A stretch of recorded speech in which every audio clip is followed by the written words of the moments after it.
everybody. Thank you for joining us tonight for this wonderful conversation with the renowned French artist Annette Messager. We're very fortunate to have Annette with us here in Sydney for this marvellous exhibition. Annette has some history with Australia in that in the 1980s she participated with work in the Sydney Biennale. She's also been well supported by the National Gallery of Australia, who've collected some marvellous works of hers.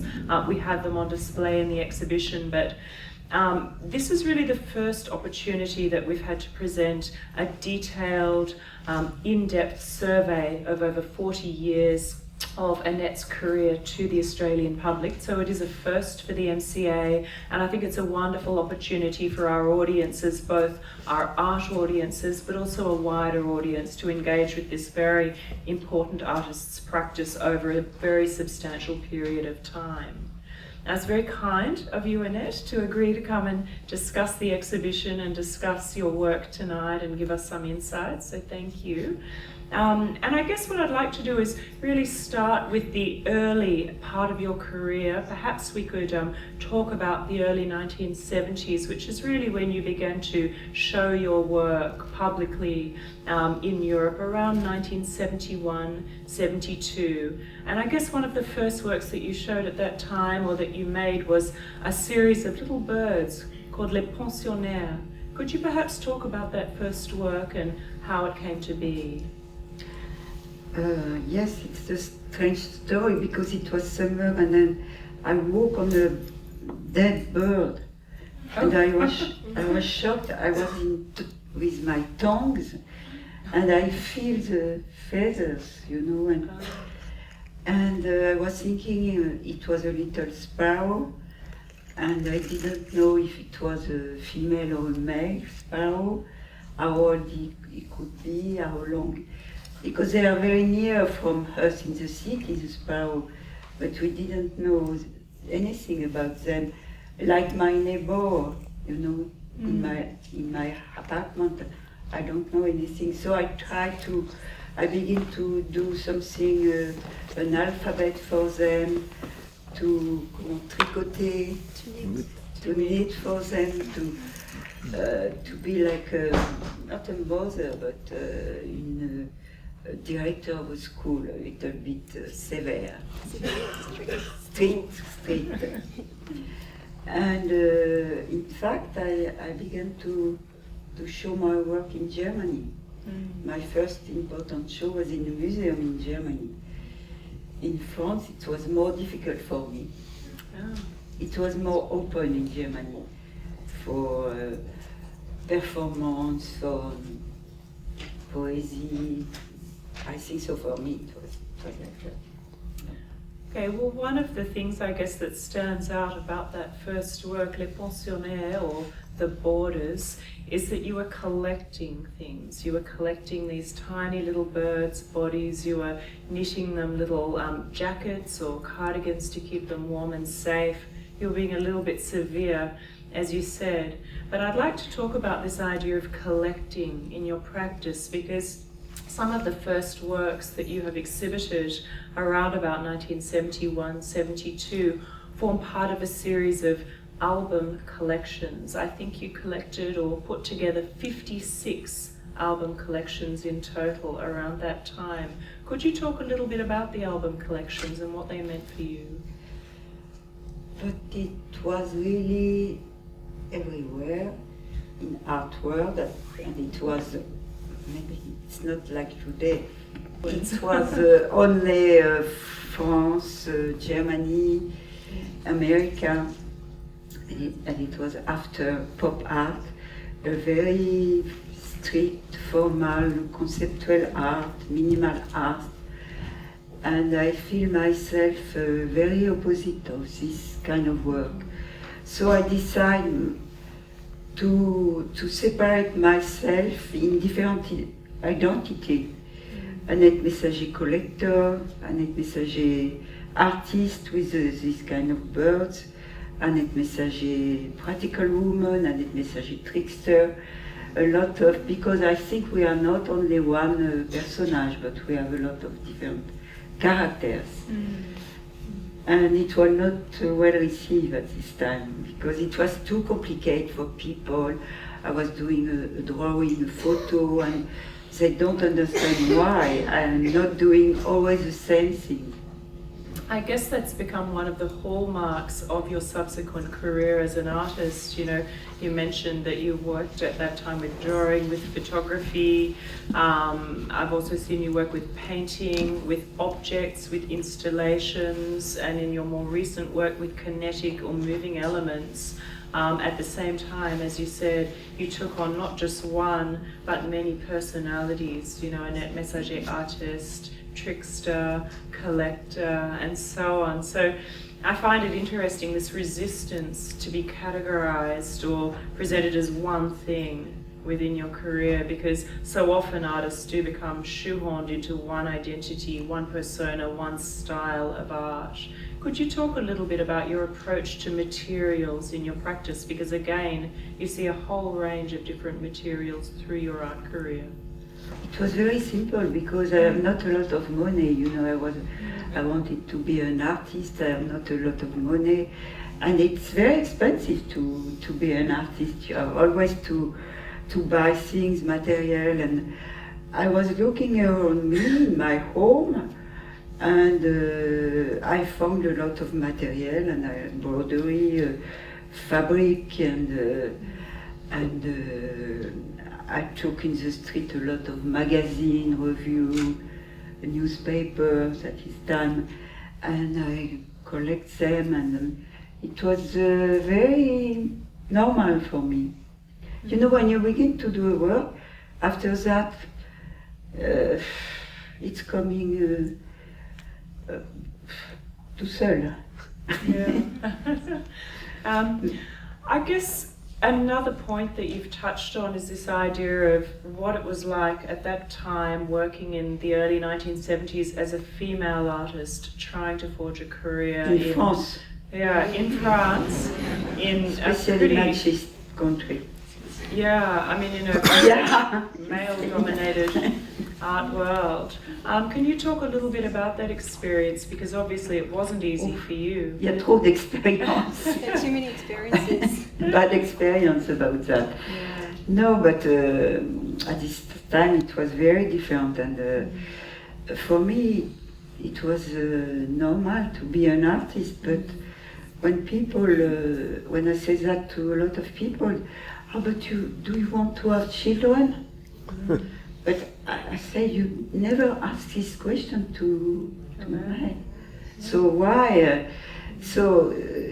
That's the reason I begin to work about this identity. Well, one of the interesting themes within the album collections, and obviously there are many things within the album collections, but one of the recurring questions or ideas does concern gender, the representation and the roles of women, stereotypes in relation to women and girls in French society.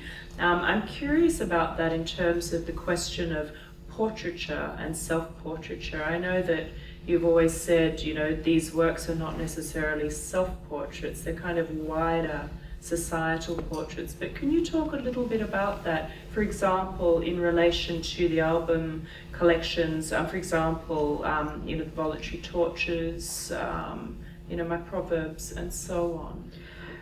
But in fact, I was never doing something about myself.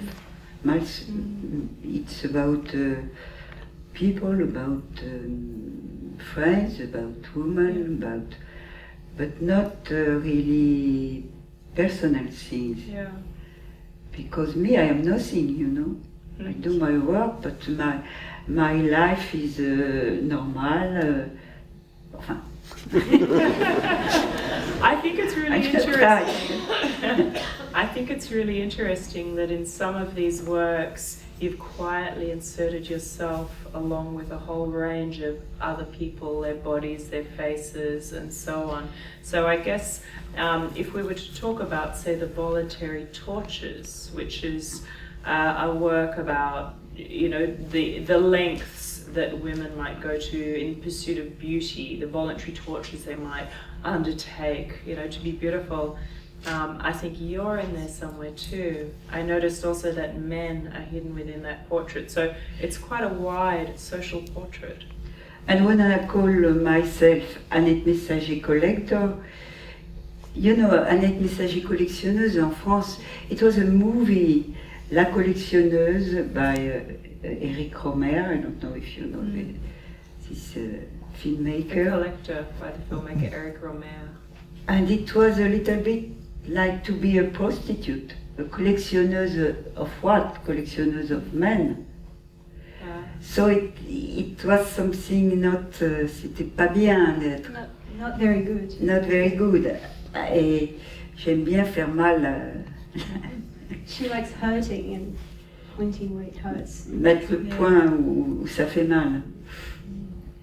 Well, the voluntary tortures from 1972 is really the first work in this exhibition here at the MCA, so it really does, I guess, introduce your practice. But there's another work too that I'd like to touch on. It's kind of difficult work. It's called My Proverbs. And it's an interesting work because it's a collection of hand-stitched white cotton cloths that contain popular old-fashioned European proverbs pertaining to women and girls. Not European, not only European, Mexican, a lot with the religion, Catholic religion. And so there are a lot in Spain, of course, in France, in Mexico, and everywhere.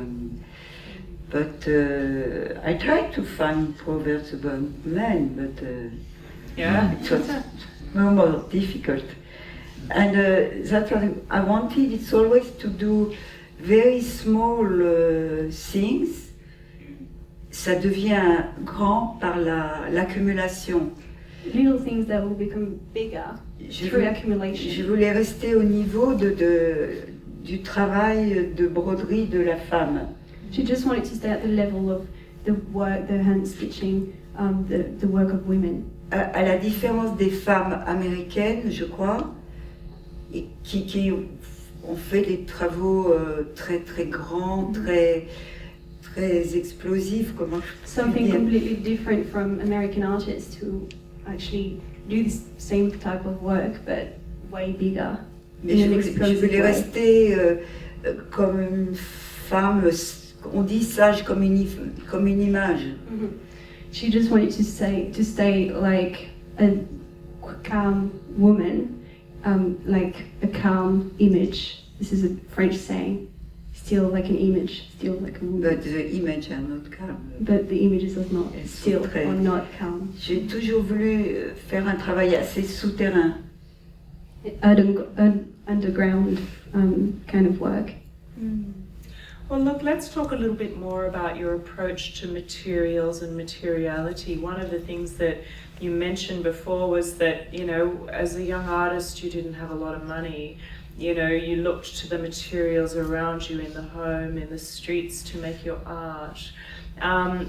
I guess this is an interesting thing too, because one of the things that you've often talked about in relation to your practice is the idea of outsider art or outsider artists, for example, amateur artists. You've talked about children's art as influential, psychiatric art, and so on. Could we talk a little bit about your interest in outsider art?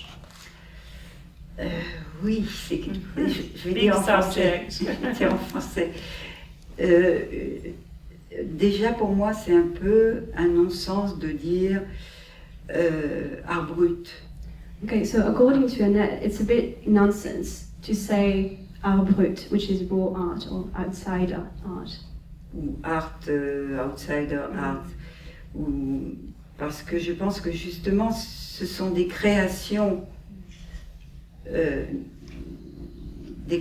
sacrées, des créations, mais non pas artistiques. Because they are sacred creations, not necessarily artistic. Yeah. C'est comme je suis très choquée à Sydney par ce qu'on appelle l'art aborigène. She's very shocked by Aboriginal art here in Sydney.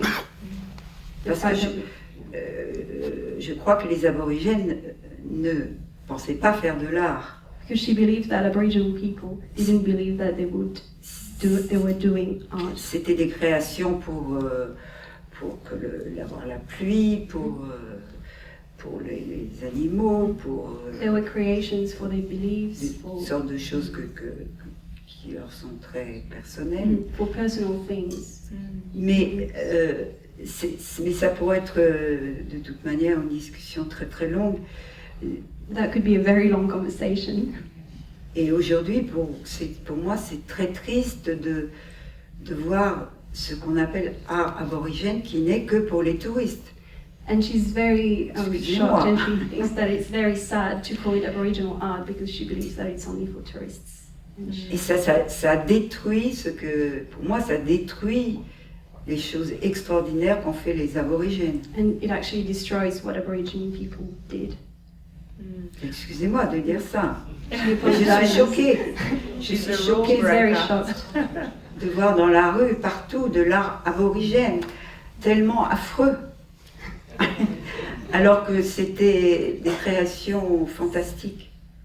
She's very shocked because she finds it very awful, whereas normally it's supposed to be something completely fantastic and amazing. Well, I J'ai guess Can one of the speak points it. you're making is this idea of categorizing or pigeonholing. I mean, we talked about feminism earlier today, and you were saying, you didn't want to be pigeonholed as one thing. You felt that, feminism could become like a ghetto, and you said, it could be the same for perhaps Aboriginal art or other forms that get identified as just one thing and don't allow more fluidity. Mais il y a quelques semaines, je lisais une chose intéressante. Okay, so a few weeks ago, Annette was reading something very interesting, Je ne suis pas sûre que ce soit vrai. but she's not sure that it's true. Dans les cavernes pendant la préhistoire, In the caves during the prehistory, il y a eu les premiers dessins there were the first drawings faits dans le monde, made in the world, avec les mains, les the animaux, handprints etc. and animals. Et aujourd'hui, on découvre que sans doute ces dessins ont été faits par les femmes. And now, today, we are actually thinking that these drawings were made by women. Ce qui n'est pas prouvé vraiment, parce que les hommes étaient toute la journée dehors à chasser, et les femmes restaient à la maison avec les enfants, les gens malades, le feu. Which is not necessarily proven, but it's this idea of women staying at home while men are actually hunting and... Donc on pense que les hommes rentraient et racontaient la chasse, etc. Et que c'est les femmes qui ont fait les premiers dessins du monde. C'est fantastique. And Si so, c'est vrai. and some men would come back from hunting Ce sont les and hunt premiers artistes alors. and tell the stories, and the women would actually paint on the walls in the caves. So they're the first artists, women. This is good to hear, Annette. Thank you. But look, let's talk a little bit about your childhood. I mean, we touched on this idea of, I guess, art forms that sit outside the more conventional or traditional art histories. For example, it could be children's art or art coming out of psychiatric institutions, the work made by artists who haven't necessarily gone to art school. Your childhood I find really interesting because you grew up in a small coastal town on the northeast border of France on the English Channel called Berck-sur-Mer. And this was essentially a town that had a large convalescent population. Could you tell us a little bit about that? And also it was the war. Yeah. So it was And it was born in destroyed and it was 1943. only sick people. So it was a very strange town, but at this time there was no TV, no radio, so people, they were all artists, doing painting, making art, writing poems. They have nothing to do, they were doing all the day sick and just artists. So it was for me normal to do something with my hands, a poem near the sea. It was quite normal. Yeah, I mean, Berck actually, since the 19th century, was, as I said, it was a town with a large convalescent population. I mean, there were sanatoriums built for people recuperating from tuberculosis, for example. But I remember you telling me, Annette, that, you know, as a result of war, you also had recovering soldiers. So I think this idea of amateur art, of, you know, ordinary people making art or, you know, expressive forms, I guess, was very much a part of your childhood. And I recall you told me that your own father, he was an amateur artist, you know, as well as an architect. Et j'aurais voulu être comme les malades, allongés tout le temps. She wanted to be like the sick people, just lying down all day long. Et parce que dans les cinémas, ils avaient toujours les places devant. And in the movies and the cinema, they would always sit at the front as well. Et je dis, mais c'est formidable, ils regardent des films allongés. She Je loved voudrais it. être malade, je voudrais être malade. She wanted to be sick so that she could just lie Pas down all aller à the l'école. time and sit at the front seats. Well, I think you told me actually your father, for 7 years before he met your mother, was actually unable to walk. But I remember another thing you told me that I found fascinating was that, you know, your father professionally, he was an architect, and he used to take you around the town, and he was particularly interested to show you the local church, the local Catholic church, because of its marvelous architecture. But I remember you telling me that there were other things you loved about that building. It was the stained glass, it was the light, it was the objects within. And if I recall correctly, I think you said that the objects within the church were like the first installations The for best you. one.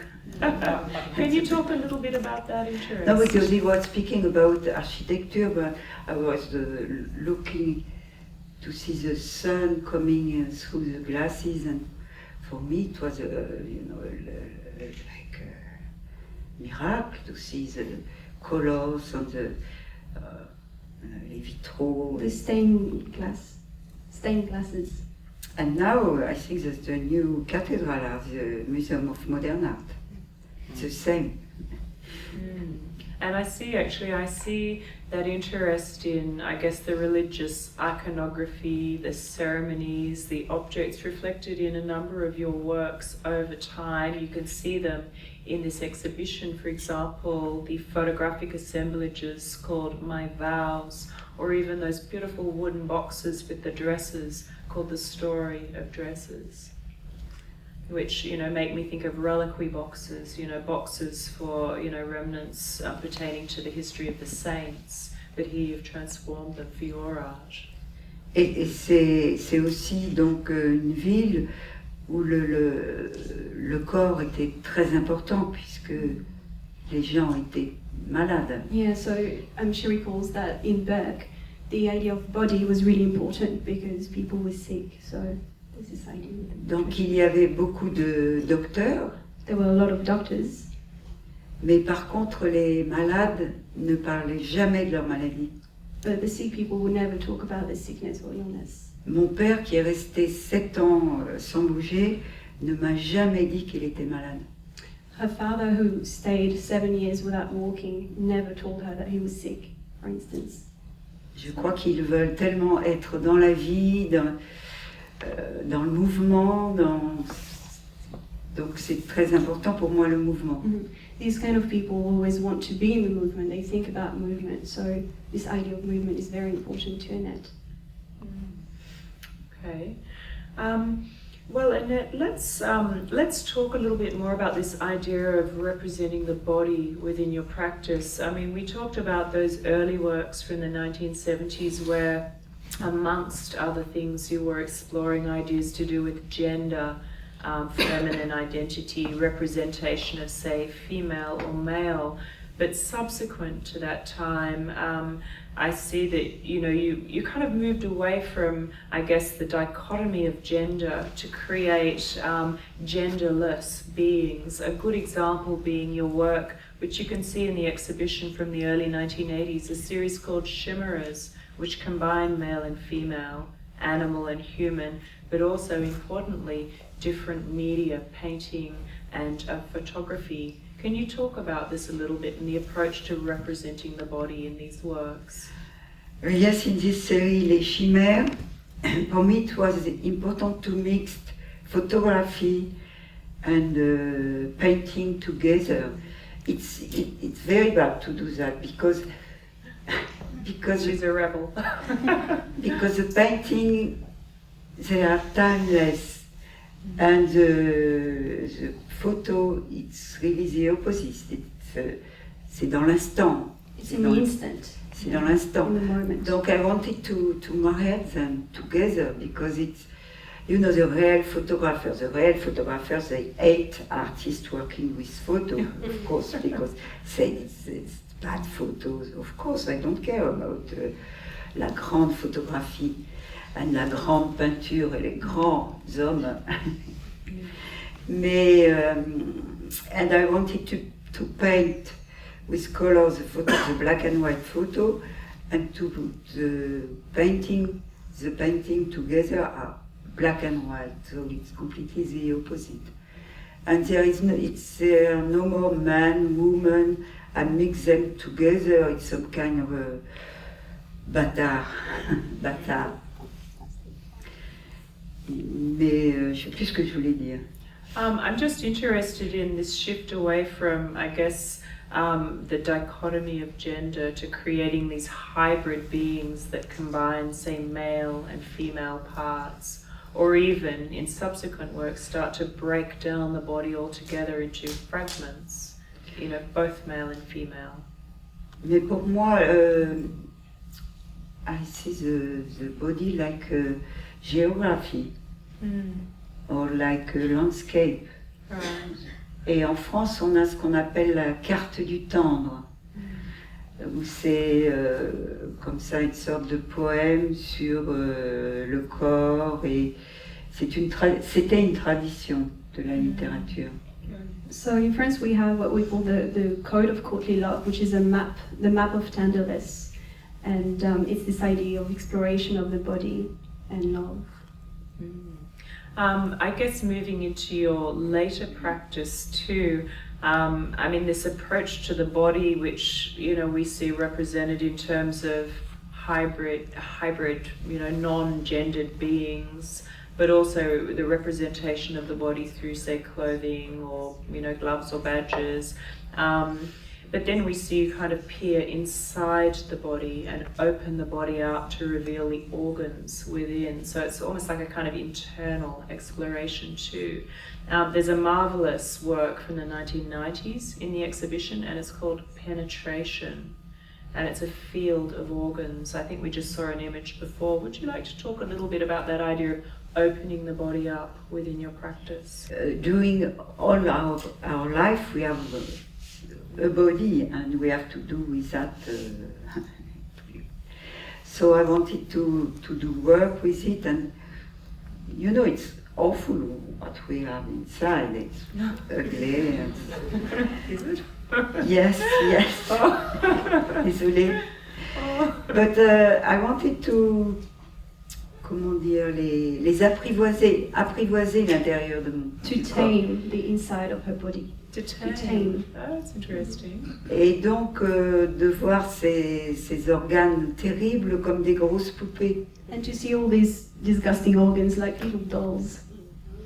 With beautiful colors, rose, violet. Pink, purple. Et comme un voyage dans le corps, mais un voyage charmant. Like a travel in the body, like a charming and nice travel through the body. Mais Rachel a dit dans son texte une chose qui m'a intéressée, où elle disait que mon travail était un peu sur entre la présence et l'absence. So Rachel, in one of her texts, said that Annette's work is actually situated between the presence and absence. Et je crois que c'est vrai. Je ne crois pas aux fantômes, mais j'ai peur des fantômes. And Annette thinks it's true. She doesn't believe in ghosts, but she's scared of ghosts. Me too. Moi aussi. Et je crois que dans mon travail, il y a beaucoup de spectres. And Annette believes that in her work there's a lot of spectrums. For example, there is a tutu but without body. there is hair moving but without body. Le tutu. Le tutu, les tutus. The dancing tutu with no body within. Et c'est comme des fantômes pour And they're moi. like ghosts for Annette. Et ce sont des mouvements fantomatiques un peu. And they're like ghostly movements. Il y a une histoire. J'avais un ami vétérinaire, Okay, so this is an anecdote. She has a friend who's a vet. puisque j'aime beaucoup cette histoire. She really likes this story. Et je lui demandais, mais en fait, quelle est la vraie différence entre les animaux et nous? So she asked the vet, so what's the real difference between animals and us? Alors il me dit, c'est pas la mort, parce que les animaux savent très bien qu'ils vont mourir.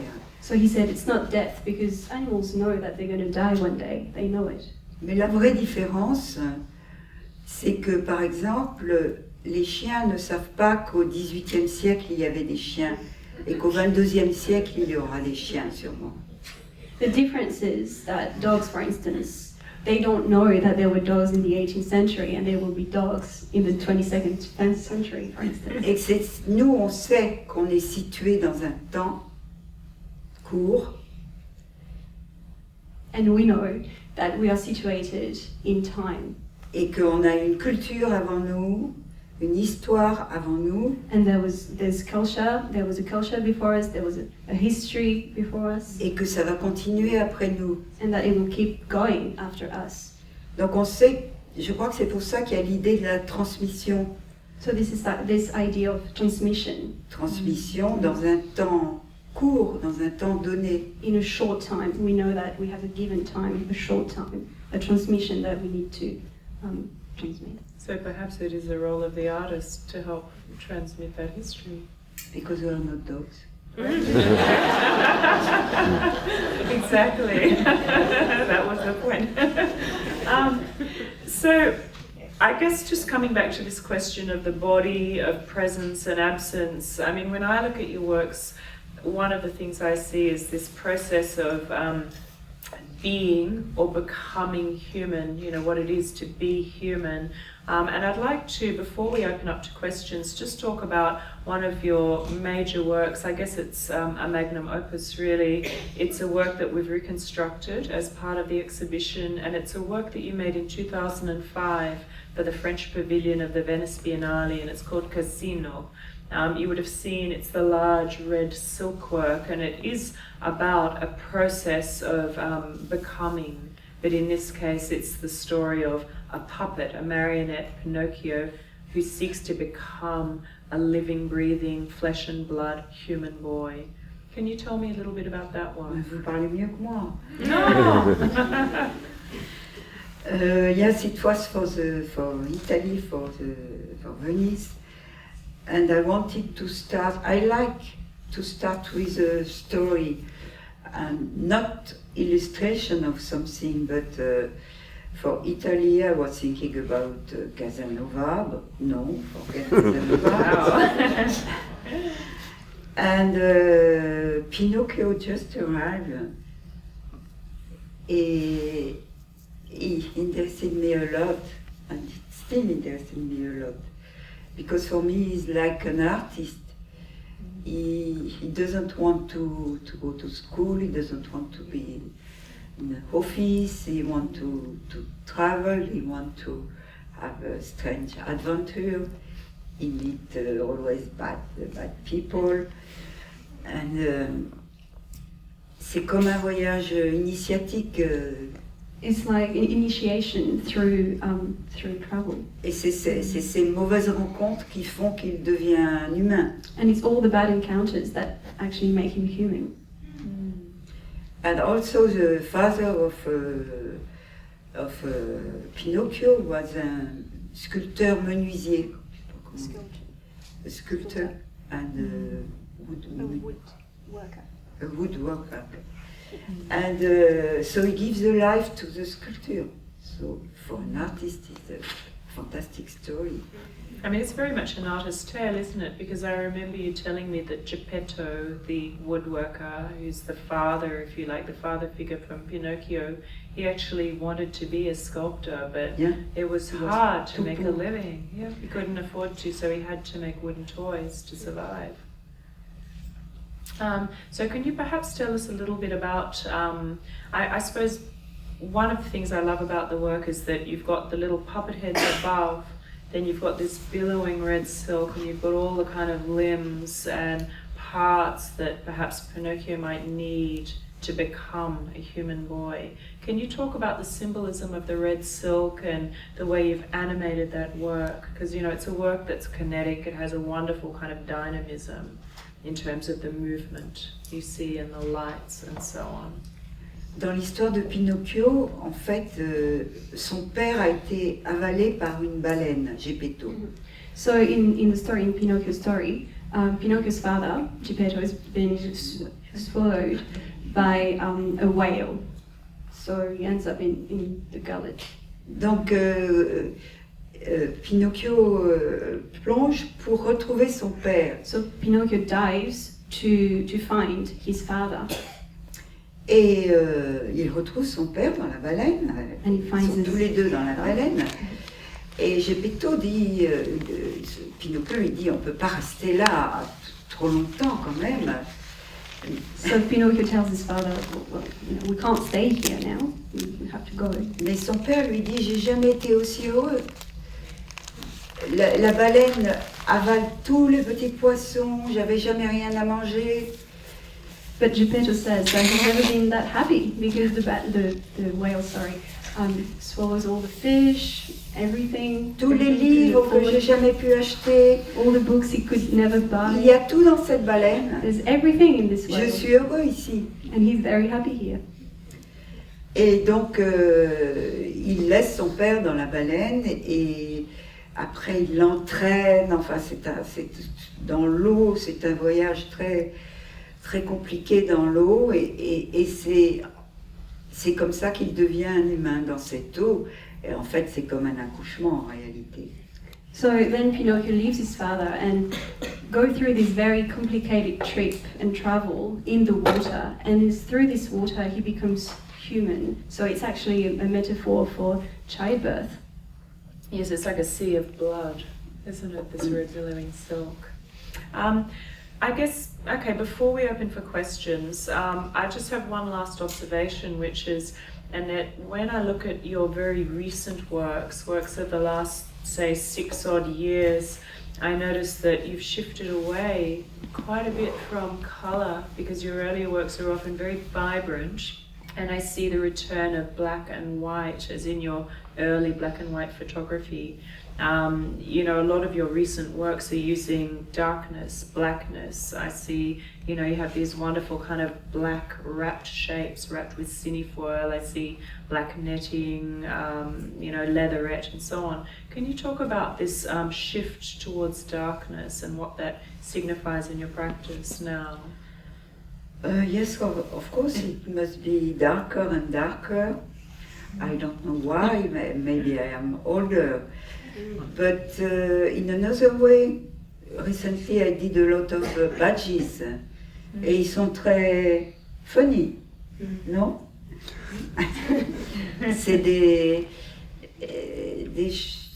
I like to work with c'est comme des microcosmes. They're like microcosms.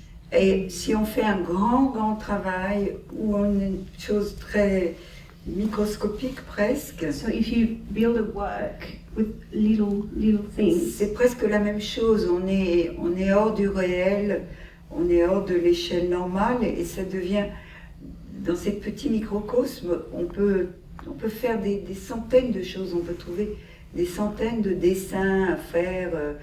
C'est des mondes incroyables. So through these little badges, through these little objects, you feel out of reality, and then you can explore all different kind of things.